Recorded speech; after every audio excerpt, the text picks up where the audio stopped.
যৌবন কত বড় নিয়ামত। এবার যৌবনের দুই ভাগ, নারীদের যৌবন আলাদা, পুরুষের যৌবন আলাদা। পুরুষের যৌবন উগ্র, নারীদের যৌবন চাপা। পুরুষের যৌবনের নাম হচ্ছে উত্তাল, নারীদের যৌবনের নাম হচ্ছে চাপা। পুরুষের যৌবনে জোয়ার ভাটা, নারীদের যৌবনে চাপা ভাটা। অতএব আমার রব দুই বান্দাকে, একদিকে বান্দা আর একদিকে বান্দি, আল্লাহ তাবারাক ওয়া তাআলা পুরুষকে যৌবন দিয়েছে পুরুষের মতো, নারীদেরকে যৌবন দিয়েছে নারীর মতো। পুরুষের যৌবন পুরুষ কাজে লাগাবে, আর নারীদের যৌবন নারীরা কাজে লাগাবে।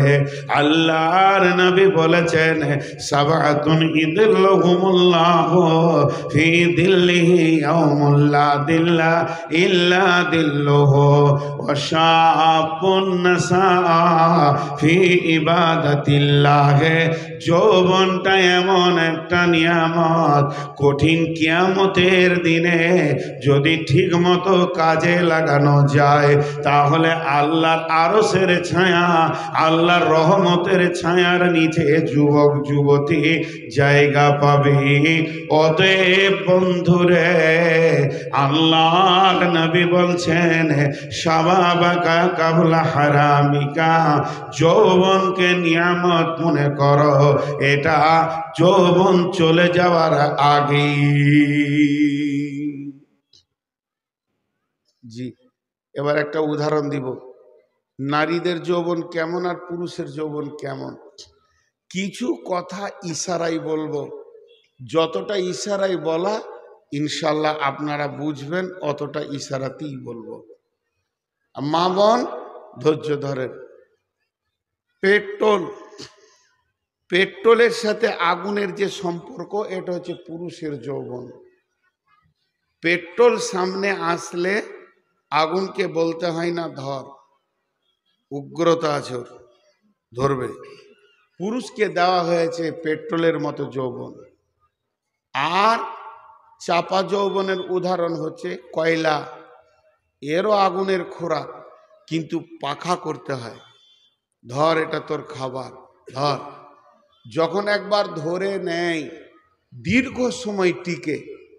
আর পেট্রোলে আগুন ধরে যত তাড়াতাড়ি, ছাড়েও তত তাড়াতাড়ি। পুরুষ যত যৌন ক্ষোধাতে উগ্র হয়, অত তাড়াতাড়ি শিথিল হয়ে যায়।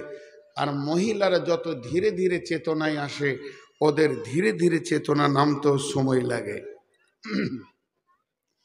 মা বোন বেটি আমার, আপনারা 10 মিনিট শোনেন।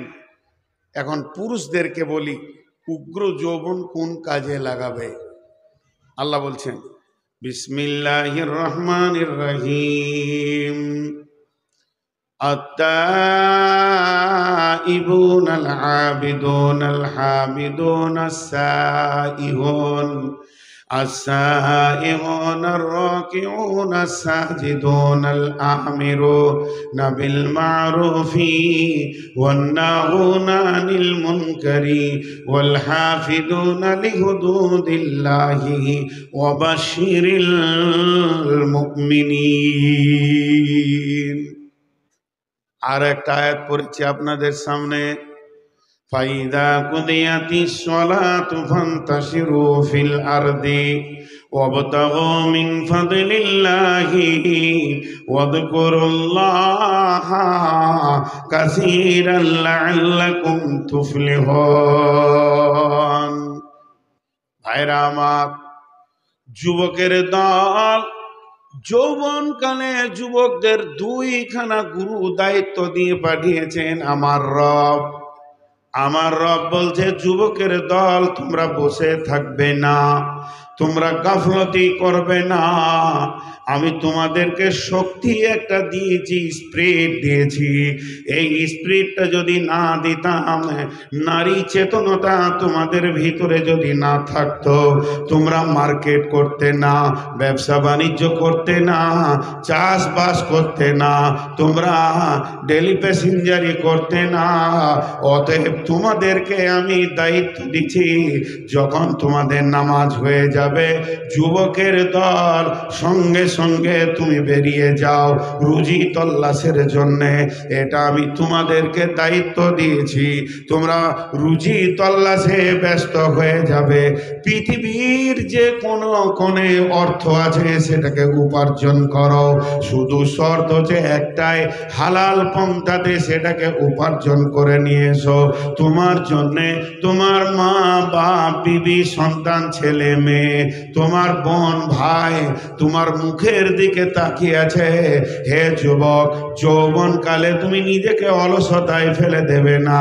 তোমাকে ইনকামের দায়িত্ব দিয়েছি, তুমি ইনকাম করবে। ওয়ানফিক আলা আয়ালিকা, তুমি ইনকাম করে নিয়ে এসে তুমি তোমার আহালকে খাও এবং তাদেরকে ভালোবাসো। মিনাত তাওলিক, যেমন তোমার ইনকাম হবে ওই রকম তুমি স্ত্রী, পুত্র, কন্যা, মা বাপ, ভাই বোন, তোমার অধীনস্থে যারা আছে এদেরকে নিয়ে খাওয়াবে এবং এদের সঙ্গে তুমি আনন্দতে যুক্ত হবি। একটা দায়িত্ব। দ্বিতীয় দায়িত্ব কি? আত-তাইবুন আল-আবিদুন আল-হামিদুন আস-সাইহুন আর-রাকিউন আস-সাজিদুন। এগুলো দায়িত্ব নয়, এগুলো আমল। তুমি তওবা করনেওয়ালা হয়ে যাও, আল্লাহর প্রশংসা হয়ে যাও, আত-তাইবুন আল্লাহ এবং ইবাদত করনেওয়ালা হয়ে যাও, গুনাহ থেকে ফিরে আসনেওয়ালা হয়ে যাও, রুকু করনেওয়ালা হয়ে যাও, সাজদা করনেওয়ালা হয়ে যাও। এই 6টা কথা বলার পর যদি কেউ নিজে না নামাজ পড়ে লোককে বলে, তো মানুষ শুনবে না। এরই জন্য আল্লাহ বললেন তুমি নিজে 6টা আমল করো। তারপরে তোমাকে 2টো দায়িত্ব দিয়েছি, আল আমিরুনা বিল মারুফি ওয়ান নাহুনা আনিল মুনকারি ওয়াল হাফিজুনা লিহুদুদিল্লাহ। হে যুবকের দল, তোমরা হলে আমার কোরআনের সৈন্য, এটাকে তোমরা হিফাজত করো। খবরদার কোন বেঈমান কোরআনের বিরুদ্ধে কথা বলবে, তোমার ভিতরে যৌন তরঙ্গ থাকবে, উত্তাল বয়স থাকবে, আর এটাকে তুমি শুনে নেবে। এটা কোনোদিন হবে না। ফায়াকতুলুনা ওয়া ইউকতালুনা, প্রয়োজন হলে তার গর্দন নিয়ে নাও, প্রয়োজন হলে তুমি তোমার গর্দন দিয়ে দাও। যুবকের দল, তুমি যদি স্ট্রং হয়ে দাঁড়াও, ওয়াল হাফিজুনা লিহুদুদিল্লাহ, আল্লাহর কোরআনের আমি হিফাজত করব, অতএব তোমার বিরুদ্ধে কেউ কিছু করে নিতে পারবে না। আমি তোমাকে সেই ক্ষমতা দিয়েছি।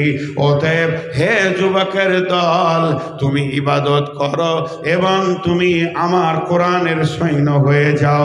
আর সৎ কাজের আদেশ করবে, অসৎ কাজের নিষেধ করবে, ডন হয়ে থাকবে, আল্লাহ ছাড়া কাউকে ভয় করবে না।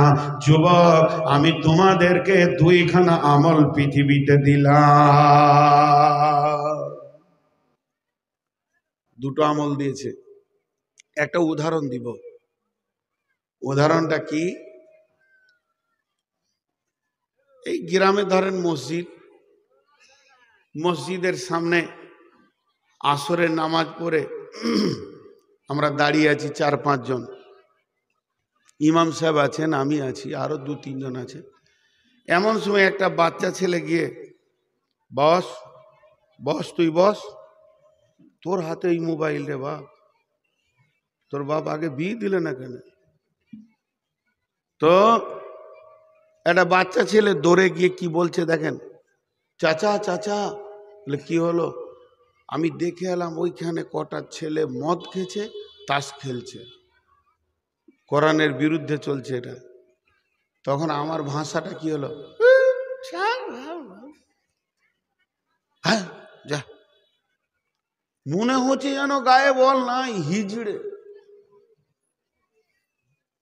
কোনো গায়ে আর বলই নাই, বাবা ছাড় হয়ে গেল। ছেলেটা তাকিয়ে থেকে গেল যে আমি বললাম বড় আশা করে এরা যাবে, তো তাস খেলাওয়ালারা কোন দিকে পালাবে, হলো না। অবাক হয়ে তাকিয়ে আছে। ও তাকিয়ে আছে, এই মুহূর্তে ওই দিক থেকে আর একটা ছেলে দৌড়ে আসছে। দৌড়ে এসে কি বলছে, চাচা। কি রে? বলে তোমার বেগুনের ভুঁয়ে খলিল চাচার গরু ঢুকেছে। কেবে? কোন শালা গরু বললি? দুনিয়াবি ব্যাপারে আমরা কত বড় শিরবীর হয়ে গেলাম, কিন্তু দিনের ব্যাপারে জি। আচ্ছা বলেন, একটা লোক নদীতে মাছ মারতে গিয়েছে, ফজরের পর থেকে ও ডুবছে উঠছে, ডুবছে উঠছে, ডুবছে উঠছে, দিয়ে মাগরিব পর্যন্ত খালি মাছই মেরেছে। মৌলানা সাহেব কাছে ফতোয়া লিখছে যে এর সাথে উজু করতে পারবো না, তাই মন চলবে। আচ্ছা ওর ওষুধ কি আছে বলেন তো? সারাদিন পানিতে ডুবছে, এসার নামাজ তাই মুমে পড়বে।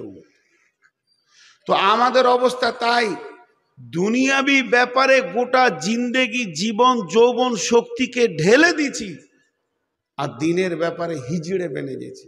আল্লাহ বলছে আয়। তখন ফতোয়া কি দিছি যে আল্লাহ রসুল বলেছে পারলে হাত দিয়ে রুকো, না পারলে মুখ দিয়ে বলো, না পারলে ঘৃণা করো। তো ঘৃণাটাই করে নি, চলবে? চলবে না।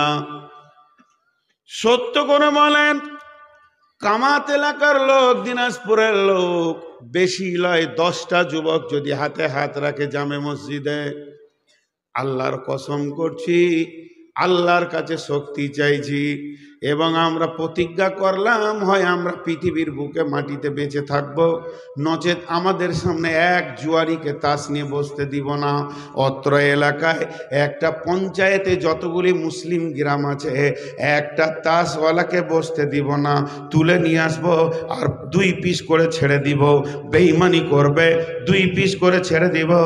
10 থেকে 20টা যুবক যদি কসম করে লাই, অত্র এলাকায় জুয়া নামে জিনিসটা খুঁজে পাওয়া যাবে না, মদের বোতল খুঁজে পাওয়া যাবে না। কিন্তু আমার আল্লাহ যে ডিউটি দিয়েছে, যুবকরা সে ডিউটি করে না। এখন যুবকরা 2টা ডিউটি করছে, চারিদিকের চুলগুলো কেটে মাথার মাঝে ইহুদিদের মতো চুল রাখছে। এটা একটা ইহুদির সুন্নত, যে ইহুদিরা আজীবন রসুলের দুশমন, যে ইহুদিরা মুসলমানদেরকে মারছে। আজকে মুসলমানের ঘরে ছেলে ইহুদির সুন্নতকে গ্রহণ করেছে। শুধু তাই নয়, এই বেঈমান ওই ইহুদিদেরকে দেখে তারা নিজেদেরকে তার মতো বানিয়েছে, আর একটা কাজে সময় লাগাচ্ছে। কার বেটির কত বয়স হলো, এই সার্চিংয়ে খালি মোবাইলে সময় লাগাচ্ছে। যুবক তুমি একটু খেয়াল করে দেখো, আমার যৌবন কাল চলছে এখন উত্তাল 22, আমি 24, আমি 30 বছরের যুবক, জ্ঞান পেয়েছি 15 বছরের, আর 15 বছর আমি উত্তাল যুবক হয়ে আছি। এর ভিতরে কটা বেঈমানের সঙ্গে মোলাকাত করেছি, কজন সুদারুর সঙ্গে মোলাকাত করেছি, কজন জুয়ারির সঙ্গে মোলাকাত করেছি, আমার লিস্টে একটাও নাম আসবে না। অথচ আমার নবী বলছেন, হে যুবক, তোমার জন্য আরশের নিচের ছায়া, রিজার্ভেশন, তোমার সিট তোমার অপেক্ষা করছে। শুধুমাত্র তুমি একবার আল্লাহর হুকুমের ওপরে নিজেকে দাঁড় করিয়ে দাও, রসুলের হুকুমে নিজেকে দাঁড় করিয়ে দাও, সেদিন তোমাকে রহমতের ছায়া হাতছানি দিয়ে ডেকে নেবে। কিয়ামতের মাঠে সবাই নাফসি নাফসি করবে, আর তুমি এসিতে আরাম করবি। মাঝে একটা কথা বলবো, এই কথাটা ইশারাই বলবো। তাহলে পুরুষদেরকে উগ্র যৌবন দিল কেন? মাঝে মাঝে কখনো কখনো আমি রেগে যাই কোনো খারাপ কাজ দেখলে। রাসূলুল্লাহ সাল্লাম রেগেছেন, কিন্তু খোঁচা মারেননি। খোঁচা মারা আর রাগা দুটার মধ্যে পার্থক্য আছে। কিন্তু রেগেছেন, হযরত উমর তাওরাতের পাতা পড়ছেন আর আল্লাহ রসুলের চেহারাটা লাল হয়ে গেল।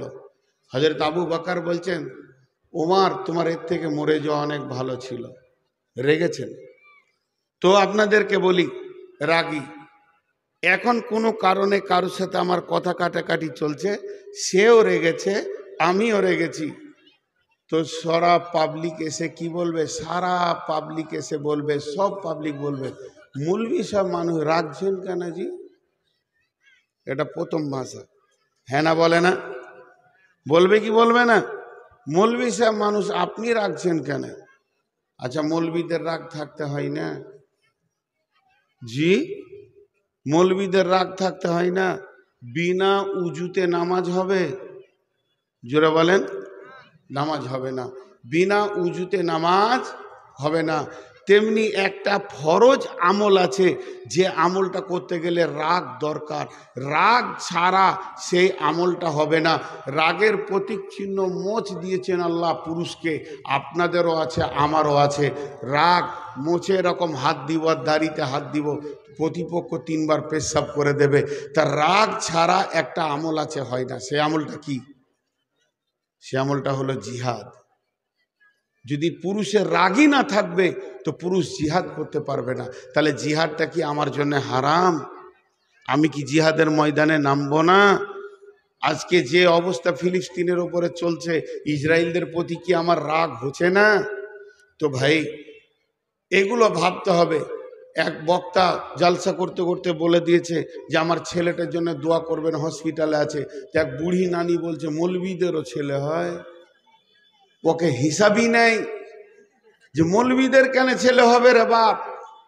হ্যাঁ, ওদের এত লম্বা পাঞ্জাবিতে ছেলে পিলে কি করে হচ্ছে? চারিদিকে তো বেড়া দিয়ে ঘেরা আছে, তো এই বুঝছে না। তো পৃথিবীতে বিশ্ব নবীর বাচ্চা ছিল, তো আমার তো থাকবেই। এটা কোনো কলঙ্ক নয়, রাগটা কলঙ্ক নয়। রাগ হচ্ছে পুরুষের অলংকার। রাগের 4টা ভাগ আছে, 3টে হারাম, একটা অলংকার। সেদিকে আর যাব না, তাহলে রাগ নিয়ে অনেক কথা হয়ে যাবে। পরিষ্কার, রাগের 4টা ভাগ, 3টে হারাম, একটা হলো অলংকার। যে পুরুষের রাগ নাই, হযরত উমরের রাগ ছিল, সে জিহাদ করতে পারবে না। এখন আমার প্রশ্ন একটা আপনাদের তরফ থেকে আমি করছি, যে পুরুষকে উত্তাল যৌবন আল্লাহ দিলেন কেন? এদের কত চাপা দিতে পারতো, দীর্ঘ লম্বা টাইম দিতে পারতো। একটা প্রশ্ন করব, আপনারা উত্তর দেবেন। যে উত্তর দিতে পারবে তার কাছে 1000 টাকা নিব। খুব ভালো করে ভেবে চিন্তে উত্তর দেবেন।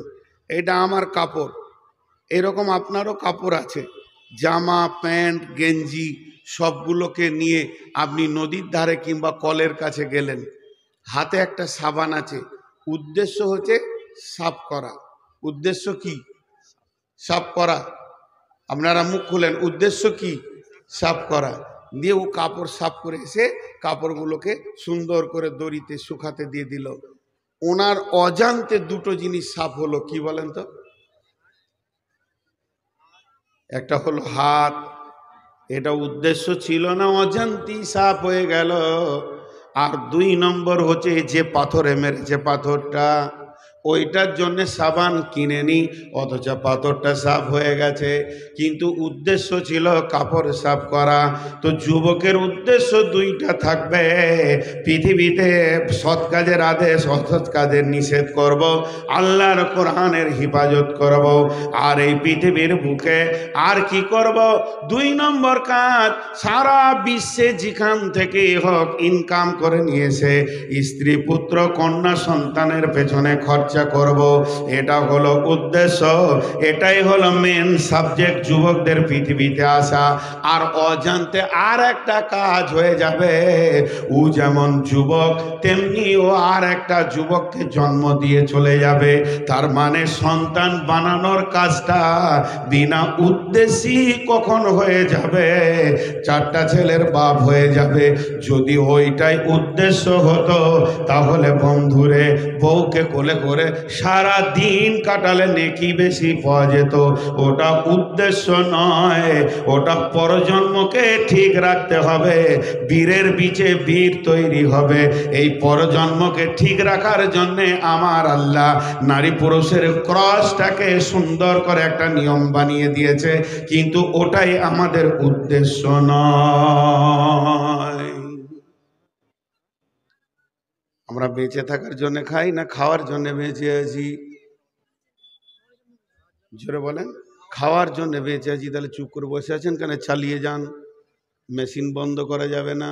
আর বেঁচে থাকার জন্য যদি খায়, তাহলে যতটা পরিমাণ দরকার অতটা খেলেই হবে, যেন জানটা বেঁচে থাকে।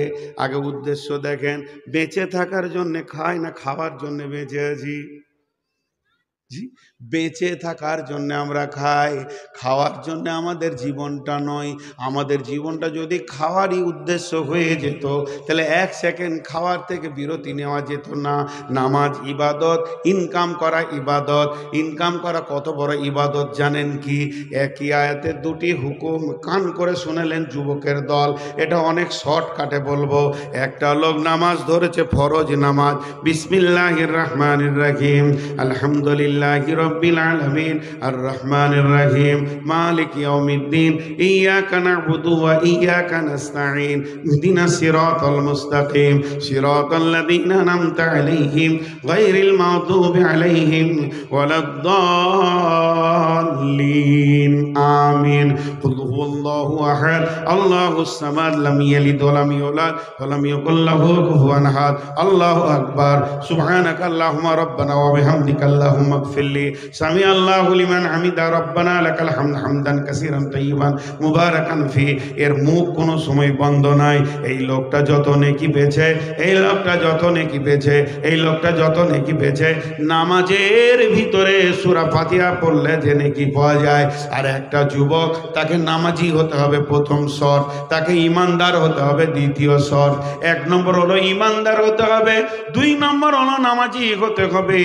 ওই যুবকটা নামাজে সালাম ফিরে নিল মসজিদে, এরপরে প্যাকেটে গানে চানাচুর নিয়ে বের হয়ে গেল বাস স্ট্যান্ডে। 5 টাকা 5 টাকা 5 টাকা 5 টাকা 5 টাকা 10 টাকা 10 টাকা চানাচুর লেন, ছিঁড়ালেন, 5 টাকা 5 টাকা। মুখ দিয়ে যত 5 টাকা 5 টাকা বলবে, নামাজের ভিতরে তেলাওয়াত করলে যে নেকি পাওয়া যায়, ওই নেকিটা যুবকটা পেয়ে যাবে। কেউ মাল লেগেছে, হরেক মাল 20 টাকা 20 টাকা 20 টাকা, হরেক মাল 20 টাকা। ওই যে কথা বলবে, একটা দোকানদার বলবে, ভাই কি লাগবে? চা লাগবে, বিস্কুট লাগবে, চা দিল, বিস্কুট দিল, আর কি লাগবে, আর কি লাগবে, এটা লেন ওটা লেন। কত হলো? 15 টাকা। দেন 15 টাকা, লেন 35 টাকা, 50 টাকা নোটে রিটার্ন হয়ে গেল। এই যে কাজগুলো করছে, সমস্ত কাজটা নামাজ পড়ার মতো নেকি পাবে বন্ধুরে। এটা কোরআনের ফয়সালা। আল্লাহ তাবারাক ওয়া তাআলা একটা আয়াতে দুইখানা হুকুম করেছে। একদিকে বলেছে নামাজ পড়ো, অন্যদিকে বলেছে ইনকাম করো। তাহলে ওই আয়াতে নামাজ পড়া যত নেকি, ইনকাম করা অত নেকি। তবে শর্ত হচ্ছে তাকেও নামাজি হতে হবে এবং তাকে ইনকাম করনে, তাকে আর কি ইমানদার হতে হবে। একজন যদি নফল নামাজ পড়ে, নফল ইবাদত করে, একজন 82 বছরের বৃদ্ধ, সে নফল নামাজ পড়ছে আসর থেকে মাগরিব পর্যন্ত। আর একজন যুবক মাঠে বের হয়ে গেছে নিরান দিতে, ওই ছেলেটা যে নেকি করেছে, এই বৃদ্ধটা মসজিদে ওই নেকি করতে পারবে না। অতএব বন্ধুরে, হে যুবকের দল, আল্লাহ আমাদেরকে এই উদ্দেশ্যে পৃথিবীতে পাঠিয়েছে। এরা সমাজকে গঠন করবে, হারাম চিজকে পৃথিবী থেকে তুলে দেবে এবং আমার কোরআনের হিফাজত করবে। সেই সাথে আমার উদ্দেশ্য এরাও ইবাদত করনেওয়ালা হয়ে যাবে, আমার উদ্দেশ্য এরা ইনকাম করনেওয়ালা হয়ে যাবে। এরই ভিতরেই 4টা 5টা 6টা ছেলের বাপ হয়ে যাবে। ওটা উদ্দেশ্যর বাইরে। আমার রব ওটা কি যদি উদ্দেশ্য বানাতো, তাহলে এইদিকে আমলগুলোকে খাটিয়ে দিয়ে বলতো, যুবকের দল, বিবিকে সন্ধ্যার সময় কোলে নিবি, ফজরের আগে পর্যন্ত ছাড়বি না, ছেড়ে দিবি তো গুনাহ হয়ে যাবে রে। আবার সকালবেলায় বিবির গালে ধরবি তো সন্ধ্যা পর্যন্ত গলাতে জড়িয়ে রাখবি, না হলে নাকি হবে না। এরকম কোনো কথা নাই। আল্লাহ তাবারাক ওয়া তাআলা বংশ বিস্তারের জন্য দুইজনের মধ্যে প্রেমের আবদ্ধতা দিয়েছে। হে যুবকের দল, পৃথিবীর বুকে তোমাদের আজকের জন্য এটাই হলো তোমাদের ইবাদত। এবার এদেরকে উগ্র যৌবন কেন দিল? উগ্র যৌবন দেওয়ার উদ্দেশ্য, এদের যদি যৌবনটা অনেক লেট হতো ছাড়তে, তাহলে দোকান বেলা 8টায় খুলতো না, বৈকাল 3টেতে খুলতো। আর জিহাদের ময়দানে যেতে পারতো না। সাহাবা রাদিয়াল্লাহু মাজমাইনেরা জিহাদের ময়দানে অটল দাঁড়িয়ে আছে। 1 দিন 2 দিন 5 দিন 7 দিন 2 মাস হয়ে গেল, জি খন্দকের ময়দানে দাঁড়িয়ে আছে, এরই ভিতরে বিবি ব্যবহার হয়েছে, প্রতিপক্ষ বুঝতেই পারছে না যে কখন তারা গেছে কখন তারা এসেছে, কিন্তু অটল দাঁড়িয়ে আছে। মেন সাবজেক্টে দাঁড়িয়ে থাকতে হয়, এই জন্য আমাদেরকে উগ্র যৌবন দিয়েছে। এবার চাপা যৌবনের কথা কিছু বলি, মেয়েরা কি করবে যুবতী অবস্থায়, না এটা বাদ দিব?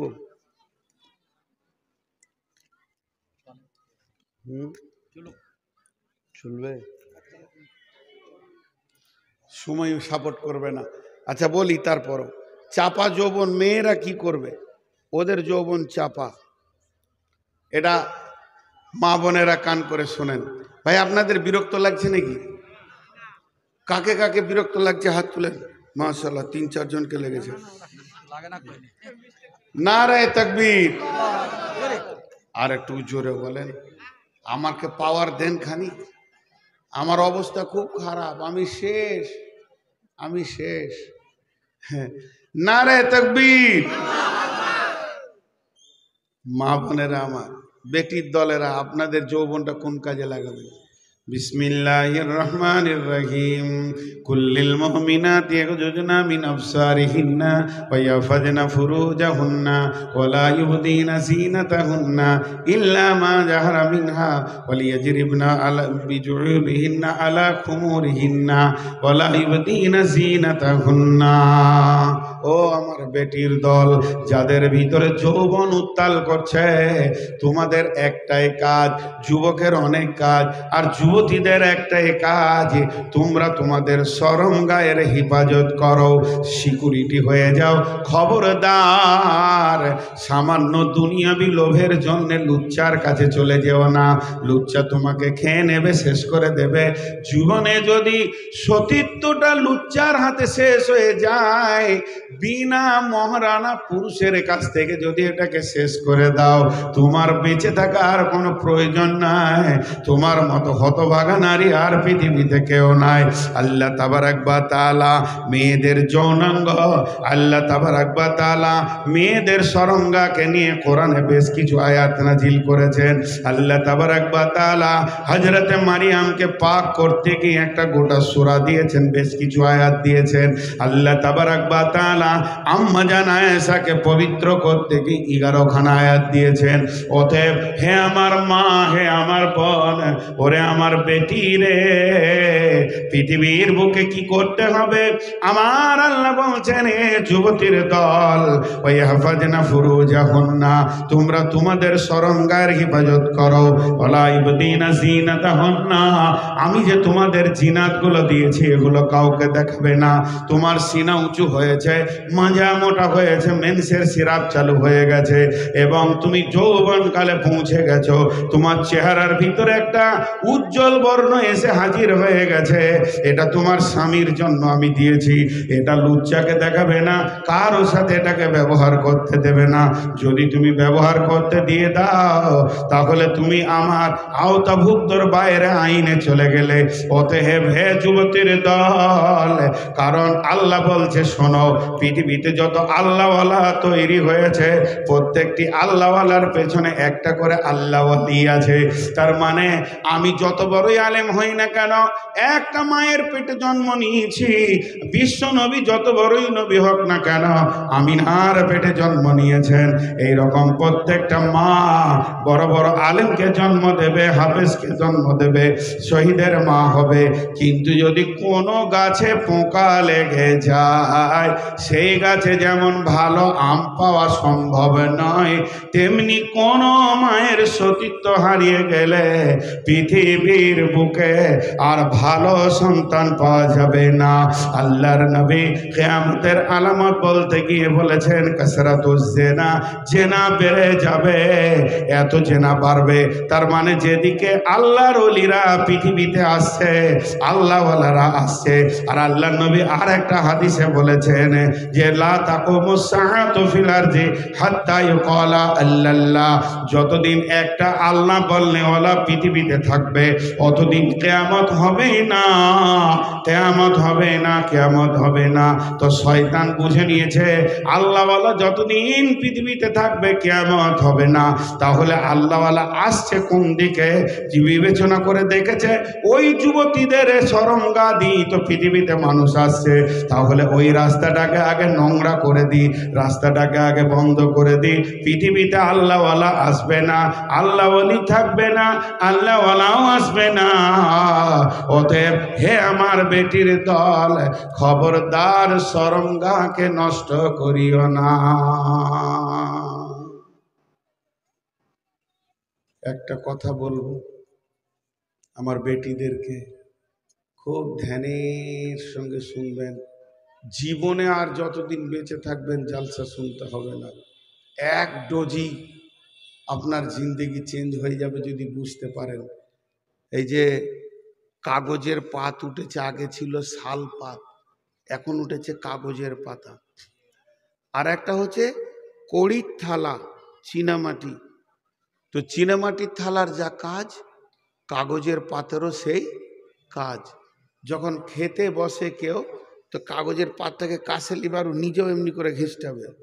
তো কাগজের পাতাটা মনে করে ভালোবাসছে কত রে, হ্যাঁ, এমনি করে ধুছে, ফের দেখছে ময়লা আছে নাকি, তাহলে আমাকে ভালোবাসছে কত, দিয়ে ওতে খায়। আর যখন খাওয়া হয়ে যায় এমনি করে ধরে এমনি করে ছুঁড়ে ফেলে দেয়। আর কড়ির থালাতে যখন খায় চেটে খায়, আবার ওটাকে সার্ফ দিয়ে ধোয়, ভালো করে ধুয়ে পরিষ্কার করে শোকেসে রাখে।